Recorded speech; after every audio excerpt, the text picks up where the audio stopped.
Welcome to the Wholesaling Inc. podcast. I'm your host, Chris Arnold. Excited about today. Going to take you in a direction that's really going to get you to kind of step back and think.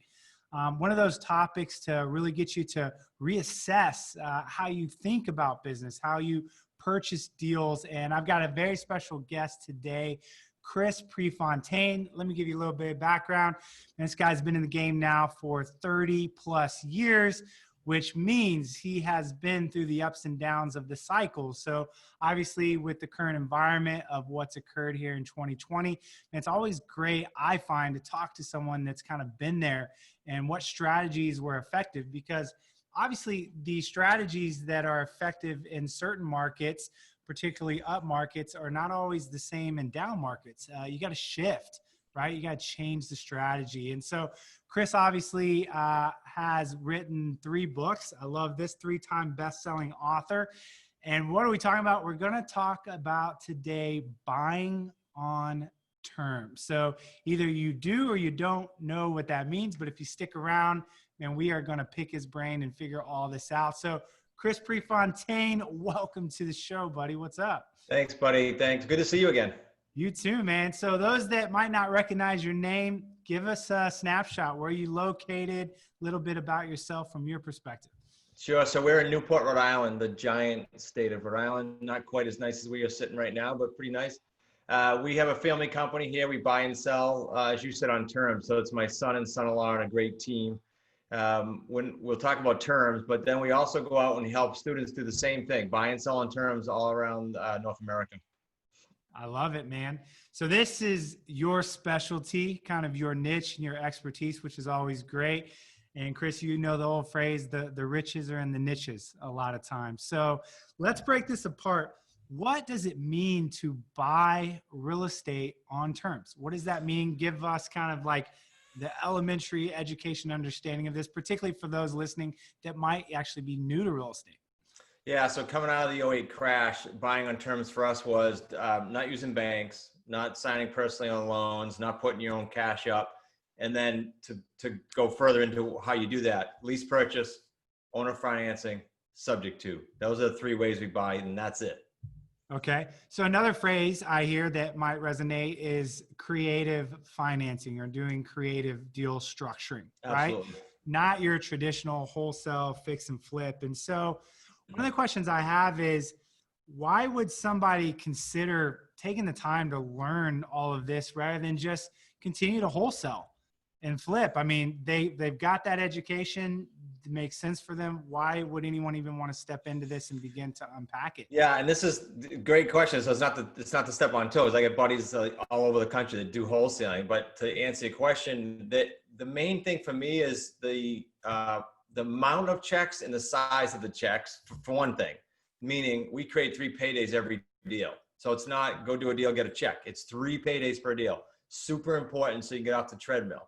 Number 2, it works super, super good in any market.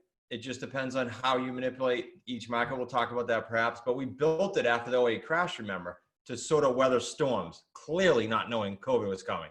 And then when COVID came, we didn't survive. We absolutely cranked and still cranking because the banks and all the other, pressure on the buyers and sellers that were driving them to us. Okay.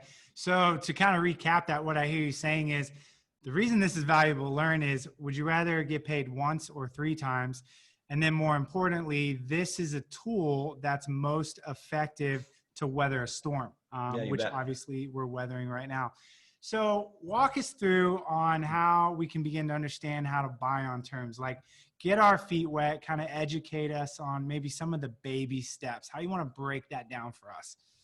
Yeah, so let's talk a couple things. So let's talk about if a wholesaler or a flipper is calling a seller, just in general, before the deal even starts.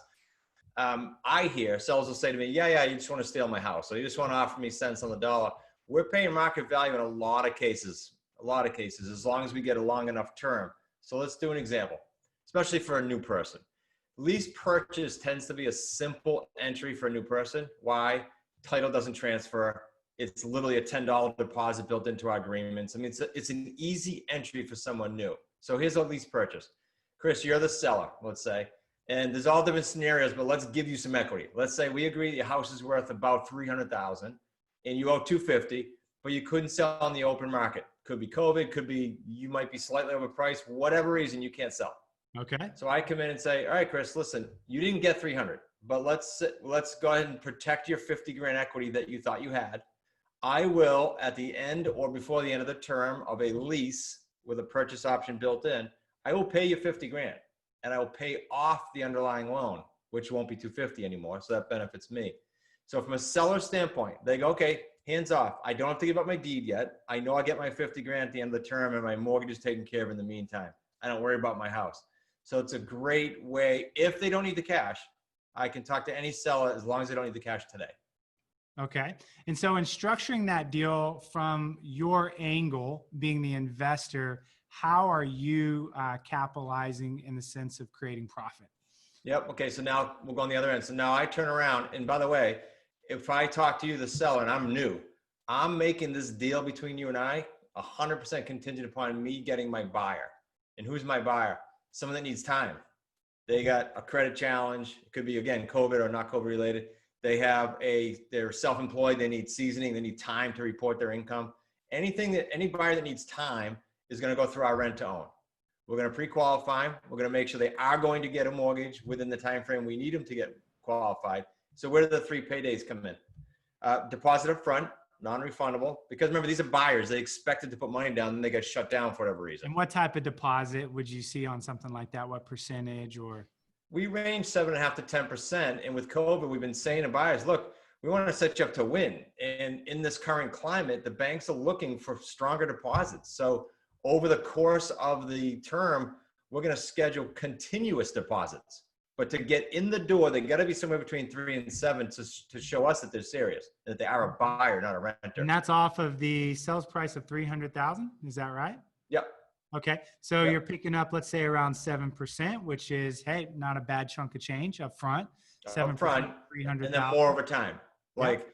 Hey, Mr. and Mrs. Buyer, what do you get for tax returns each year? Great. How much do you think you could allocate to your deposit? Do you have any raises coming up? So we help them schedule deposits throughout the term. It helps them get qualified better, improves our cash flow, and gets them more vested in the home, so they're not going anywhere. Okay. What's the second way you get paid? Second way is simply, I'm going to pay that $250 loan, the underlying loan. Let's call it $1,300. I'm going to go ahead and collect from the buyer something higher than that. Let's call it $1,500 or $1,600. So payday 2 is a monthly cash flow. So you're going to collect from the buyer a little bit more than what the seller's mortgage is. Correct. Correct. Okay. Yep, and and that's usually, the- how much is that? A couple hundred? Our average, our metrics are pretty dialed in. We're pretty low. From all our students, we're in the low end. We're about $308 a month. That's our average. So right around $300 Yeah. coming in on that. Okay. All right. Payday 3 is a cool one. Payday 3 is, I'm going to take that home and mark it up a little bit in most cases, as long as I'm within the market range here. Say it's $319. And then I'm going to get all of the principal pay down on your underlying loan. So I got a nice spread there. That's the larger payday 3, when that thing cashes out. So all 3 paydays for us, Chris, average about 75 grand. Our team. Our students go as high as $250,000 in some of the higher price markets. We're kind of on the lower end in New England.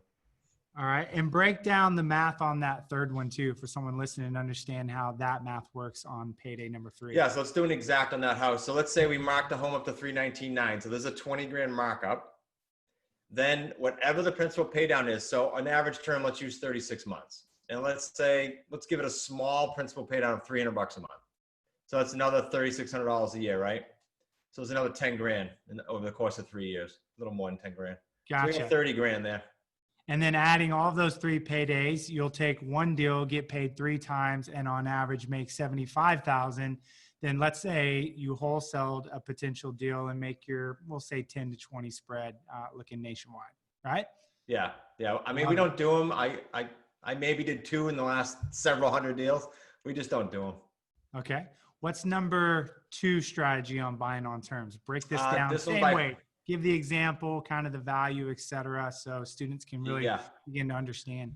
This is by far the most lucrative, but there's a little cost going in, and let me explain. So it's owner financing, but as you know, there's all different ways to do owner financing. We look for free and clear properties. About a third of the U.S. homes are free and clear. So there's a big pool, no mortgages. So we will go to them and say, look, we'll give you a price, sometimes even a premium, as long as we get a term. Why? We're paying principal only monthly payments. This is key. This is where the moneymaker is. So I'll give you an exact deal we did. Guy was on the market for 2 teens. I think it was 219 with a realtor. Couldn't sell. Called me right before relocating and said, hey, can you do that owner financing thing? We had met prior to his realtor. Struck out with his realtor, called me back. I said, okay, Don, what did you think you would get in the open market with the realtor? You didn't sell and you're ready to relocate, but what did you think you were going to get? He's debt free. He said, I think I was going to get around 183.9. He had an exact number. I said, okay, I'll pay you 183.9 and I'll do so by paying nothing down. I'm going to pay you $923 a month.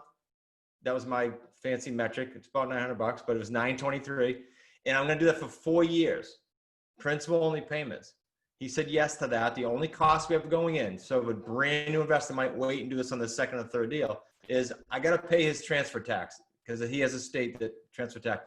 Because I can't say no money down, monthly principal, but pay your transfer tax. That's a little hard to swallow. Yeah. So we paid his transfer tax. I don't know what it was, maybe $1,500 or $1,800. That was our only cost going in.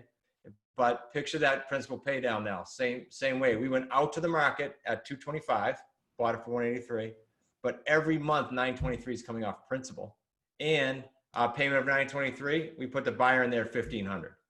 That's a specific deal. So you find the buyer, you're obviously paying 923, then you have them paying 1,500, correct? Yeah. So, I mean, any business owner, you run multiple businesses too.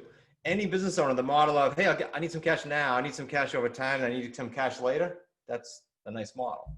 Yeah, absolutely. So what was your ability to resell on the market at the higher price if you had difficulty doing that before? I'm guessing you're going to a buyer that could not normally qualify for a loan, right? 100%. So therefore they're happy to pay a higher price because now they at least get the opportunity of home ownership. Is that correct? That's why most you of them could sell it and the original seller could not, right?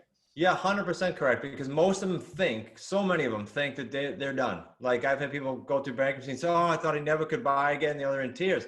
So all we do is to give them a pathway to get there. They thought they were cooked.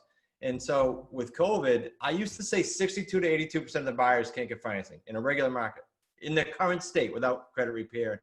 Now, I don't know what the number is. It's higher because the banks are tightening down, as you know. Yeah, Buyers. absolutely. Absolutely. So walk through again, how many paydays do you get on the owner financing deal? Obviously you mentioned one, which is the difference between what your principal amount is with the seller versus what the buyer's paying you. What other paydays do you get on that deal? Yep, same thing. So that was payday 2, right? The monthly spread. Yep. Payday 1 is the exact same thing. The buyer came in. That was a lower end deal because, meaning upfront, because we did it several years ago. It was like 15 grand up front. These days we would take more, but still good. And then that spread, that delta, and then the back end's huge because 4 years, that's like 40 something thousand on principal, plus the markup from 183 to 2 teens, 225. Yeah. So you get to keep the markup, which is big, right? In that situation, that's a pretty big spread. And then from what I understand on down payment, I'll actually just ask you the question. What is the average percentage you can get on a down payment on owner financing? Because I've heard it's a little bit higher. Yeah. So if I went out, okay, this is a good transition. So we did a rent to own on that guy. But to your point, we say to those rent to own buyers, when you get your deposit up to 20%, or if they come in with 20, then we will owner finance it. So we bought it and sold it on owner finance versus buy it on owner finance, sell it on rent to own. Yeah, it's higher.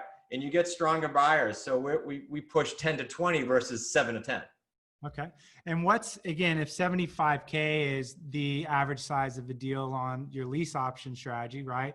What is it on the owner financing strategy? What's the average size profit on that type of deal?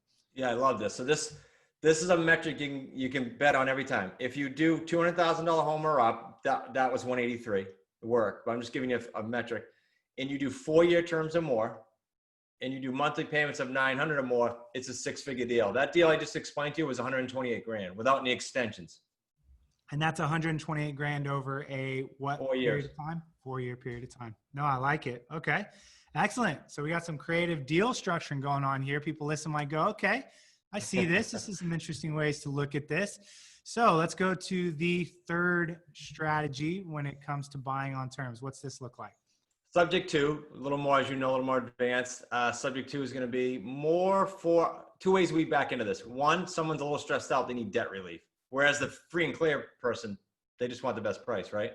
So this person's a little more stressed out. Typically, they need out now. We'll buy their home just like you would buy any home. The difference is instead of new money coming to the table, we buy it subject to the existing financing staying in the seller's name, even though we're buying the home and taking title. Okay, so break that down a little bit more in a sample deal. Maybe even one that you've done recently that makes it a little bit more accurate in the sense of I agree, real stuff. My son-in-law did it there recently down on Cape Cod. We're in New England. Cape Cod's a resort area. It was a couple getting divorced. I'll use round numbers from the top of my head. They were $4,100 in arrears. So again, this is more advanced. This is when you have deals going that'll self-fund other stuff. House was valued somewhere around 4.25 already, regular market value. They owed around 363 from memory. I'm probably a few thousand within that on their existing mortgage. All they wanted was out. They were divorced. They were arguing.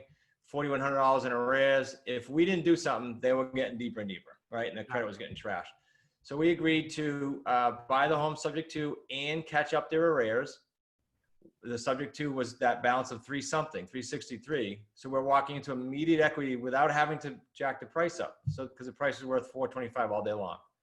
We did that while the attorneys were closing the deal. We found our buyer and we found it at 40-something thousand dollars down. It was 10% right off the bat, not staggered, right off the bat. So big deal. We paid $4,100 in arrears, but did the same thing, rent to own buyer. So same 3 paydays. This deal's worth about 80-something grand. But here's the pivot of the other way you can back into the owner financing you brought up earlier. We said to them, after they thought, okay, I'm going to have to go for the bank for the next 2 or 3 years. Okay, you guys will help me. Okay. Then we said, look, good news. If you never miss a payment and you get your deposit from 10 up to 20, we will owner finance you and you'll never have to go to the bank. Now they're ecstatic. So all they can do is stay on time with us and they're ecstatic. So that deal is going to become a lot more lucrative than the little lease we gave them up front worth about 80-something grand. It's going to be a 20, 30-year deal. Okay. And what do you see the average profit on the subject to strategy? Subject twos are always over 6 figures. It's just a matter of during it, do they surprise you and, come up with some loan or cash out? It's a bummer when they do that, but I'm happy for them because we're supposed to make them win, right? Yeah. So if it does play out the way that it's supposed to with the actual seller, you find those to be 6-figure deals. Always. Yeah, okay. Yeah. Those second 2 so examples. If I'm listening to this, a couple of questions, right? I'm putting myself in the audience's shoes. My first question is, okay, I understand how to find a buyer or a cash buyer for, a wholesale deal. Yeah. I understand how to build a cash buyers list, email them the deals. Where and how are you finding buyers for these creative financing deals? Because these are different type of buyers than what we're used to as a traditional wholesaler. It's actually the easiest part, Chris, of the equation because of what you and I talked about earlier. There's an enormous pool of buyers that either aren't bankable and have cash, like self-employed people, and or need credit help and other help. So that's the easiest piece. It's online. It's RentLinks. It's Craigslist. Anything, Zillow. There's all the online portals is all we use. Now we do have one. We go through AppFolio, which populates all of that, but it's online. And you will build a buyers list that's enormous because of COVID, but even before COVID, for people needing and seeking terms or some way out to get a mortgage eventually. Yeah, absolutely. And so are you building a database of those buyers or you're just allowing the deal to attract the buyer each time separately? Does that make sense? That's good because I know a lot of wholesalers build that list for us. So they teach Is this a built or this is a magnetic, just get the house out there and it'll attract the right buyer? The first house, get it out. I always tell them, get it out there. You'll bring in 50, 100, sometimes 400 buyers and then you're on your way. So you don't have to pre-build it. Gotcha. Okay. And so it sounds like in this case, it's easier to build this type of buyer than probably the wholesaler has building a traditional cash buyer list. Very much so. Because there's more people and they're probably more desperate, right? Yeah, much more. Because there's not really a solution for that particular person. So if we were to take all of these, just your experience of doing them over time, give us the top 2 to 3 things that you really like the most about buying on terms, like all the things that are benefits, but what are the 2, 3 just for you, Chris, where you're like, this is why I love buying on terms. What are those? Wow. What stands out ridiculously obvious for me, because I came out of the 08 crash, is not dealing with banks whatsoever. So I know people go, I got a guy call me recently and say, Yeah, but I looked at your stuff. I love the terms idea, but I got great credit. So I got like 4 loans out. I said, whoa, you're signing personally on all those loans. I know you get great credit, but you're signing personally. I don't have to do that. And that keeps me up at night. So first and foremost would be don't deal with banks and sign personally. That's what I love about it. Okay. I'm not a fan of banks. I don't know who is, but I'm not. And the second thing is the 3 paydays. Because if I parlay like my first 12 or 18 deals, they now have staggered paydays on all those deals. Could I then take a break without shutting down any cash flow? Absolutely, I could. A month, Kind of 2 the months, 6 idea months. of do a deal once and get paid multiple times versus a transaction treadmill of one deal, one payment, got to go do it again immediately. Yeah. Right. And then go hang out with you in Mexico, and I don't have to worry about staying here. There you go. Any other benefits outside of those two? Maybe a third one that you really appreciate. So from a gratitude standpoint, I appreciate that it's a 3-way win-win, which is unique in real estate. We're not stealing property whatsoever. The buyer, the seller, and us are usually ecstatic unless somebody has a life event. Gotcha. Okay. So no one's being taken advantage of in these deals. It's a win-win-win all the way. No, and that's a good feeling. You want to feel good about the type of real estate that you're doing, particularly not coming in and being that traditional shark. No one wants to feel that way. Yeah, 100%. And so it's morally ethical. You come out of there going, that was cool. Yeah. Okay. So give us the other side. And I always like any guest I have on, to be honest. I don't care what we're talking about, if it's direct mail or wholesaling in general or fix and flip or even radio. There's always a couple of challenges. There's always a couple cons. If someone's really going, Chris, I like this, but give me the flip side just so I can kind of prepare myself on what I might need to overcome as some, initial just hurdles, et cetera. What are those things just to kind of prep someone on, expectation? Yeah, 2 things come to mind just because we have the luxury or the benefit of having 80 or 90 people we're doing deals. So you see different weird things happen. One is every new investor, us included, starts doing deals and they get anxious. So they might not pre-qualify a buyer enough and end up with like a renter, a wannabe buyer, but really just a renter. They never should have been in the rental in the first place. They didn't have a big enough deposit, but okay, I felt bad. I put them in the home. Well, then they just end up defaulting. So now you got an angry buyer, a frustrated buyer, you set them up to lose. That's a nightmare that we've all lived through. So that's number one, being too anxious and putting something that's not qualified. Number 2 would be, we don't have this issue, but when I started, it was a major concern. And that is making sure the market changing like it is. It's literally like 3 months, it will change again, right? We don't know what's going to happen, you and I. For having the right forms and agreements and whatnot, for whatever niche you're in. I don't care what niche you're in, because things are changing too fast right now. Super important. Yeah, absolutely. No, and I appreciate kind of the candidness around that as well, because everything obviously as a potential option or business will always kind of have some pros and cons. It's good to understand those. So let me ask you this.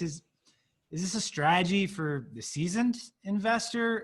If I'm listening to this podcast and I'm newer to the game, should I even start thinking about this? Or do I kind of go, you know what, let me understand wholesaling and that before I open up to a strategy? Like, who is the right person to go, this is maybe a time for me to really start considering this? Yeah, this is good. So a lot of people say to me, who's in your, who you work with. Most of our people, over a third of our people are brand new. Like they came from corporate, especially with COVID, like I can't do that anymore. I can't travel anymore, or I got fired.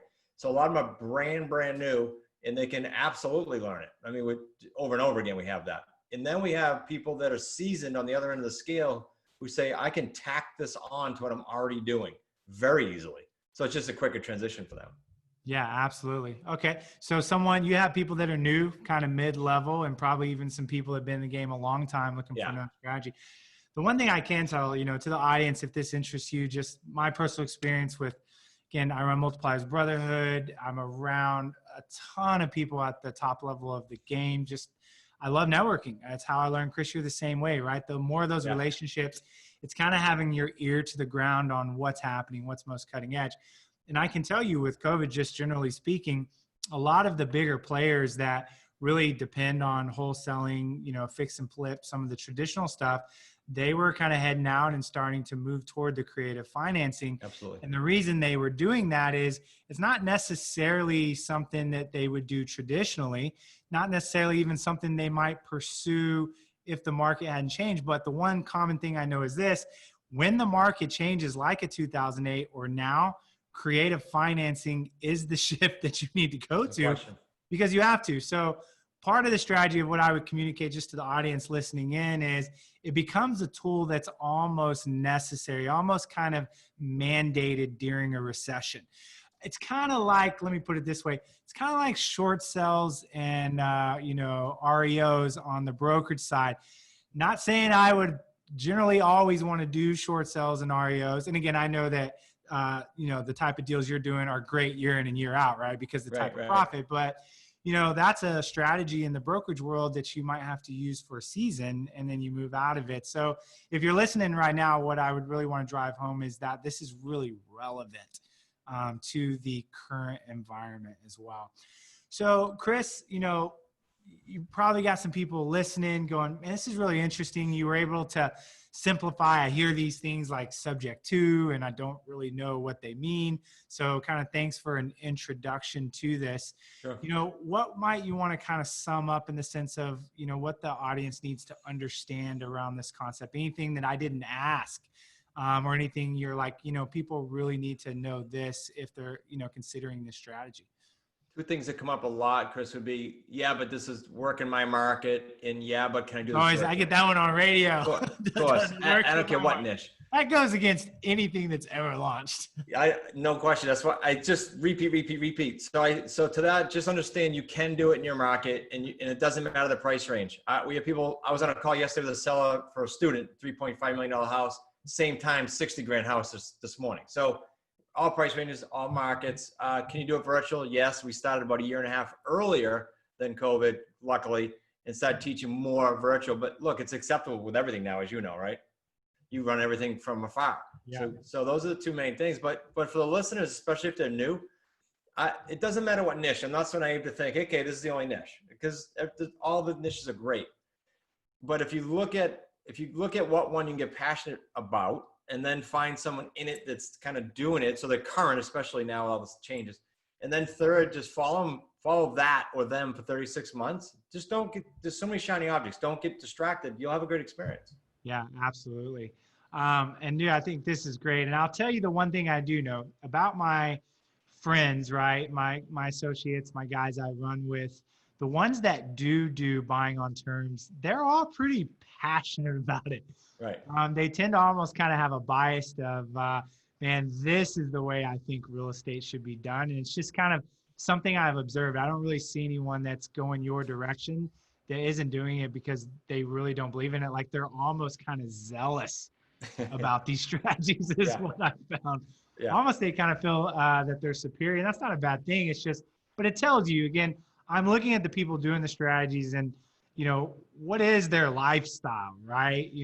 What does their day-to-day look like? Are they really out of the business or are they still sucked into it? And I see a lot of good qualities around investors that decide to go down this path from a lifestyle standpoint. Good observation. Absolutely. Yeah. So Chris, my question is, again, you are actually coaching people how to do this.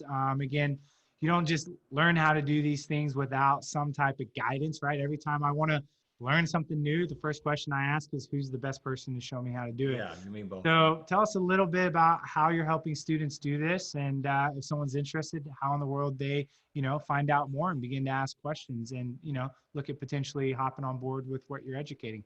Yeah, so just like you and I have gotten to know each other, they'll get to know that we're family and we actually care about the transaction. So today, coincidentally, I have the Bridge the Gap shirt on, but all that means is, all too well, there's just a lot of junk out there. So people go through course after course after course and call me and go, yeah, but I already spent this much and I haven't done any deals. So the Bridge the Gap is time from I took a course or program and I actually did a deal. So we're trying to bridge that and shorten that. So we do deals with them in the trenches. Our coaches do and we do. Like literally, we're calling buyers and sellers with our students. That's a big help. Now, I did the course. Stuff happens. There's a big gap there. They can just go to smartrealestatecoach.com. Simple. If they can listen to me babble for another hour, there's a free webinar on there and they'll enjoy it. It's a lot of good content. Okay. So smartrealestatecoach.com is the place to begin to go watch the video and size it up a little bit more if this strategy interests you. Okay. Absolutely. Perfect. I love it. Well, Chris, it's great value. Most importantly, I just like how we just kind of came in and really just kind of gave a overall what I would call survey of the land of buying on terms. And again, some of these podcasts are the ones that someone listens to and goes, you know what? I've been going this route, but man, this just seems to fit me more. And what I always tell students, when it comes to marketing or strategies, they all work if you work them, but even more importantly, do they work for you in the sense of the way that you're wired? And, sometimes some people like wholesaling, others don't. Do I like fix and flip? Not really, Yeah. but it works. I've got buddies, that fix and flip at a large level. I just prefer to wholesale. So a lot of it just comes down to your style and what type Agreed. of real estate resonates with your personality, the way that you're wired, what your gift mix is. So you might be listening to this going, man, I'm really liking this as well. Well, of course, wrapping up as well, if you're tuning in, as always, we are helping people around the nation get set up on radio. Chris, I always like to do surprise attacks when I have people on about radio. They never know I'm going to ask. Chris, you actually joined the REI radio tribe just actually about a week ago. You're a smart guy. You've been in the game for 30 years. You've written 3 books. Why decide to implement radio? How does it help the strategy that you're doing? Why end up picking that up as a marketing channel?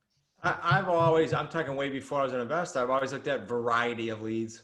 So not banking everything on one source. So that's the first reason. Second reason is your credibility, frankly. And then third is we're always looking next step for our students. Where can we stay cutting edge? And I felt that all 3 of those things nailed the buckets. That's great. And again, if you're going to do these types of deals, you need the opportunity to do them, which means now you're always getting back to the most fundamental part of business is you got to market. Yeah.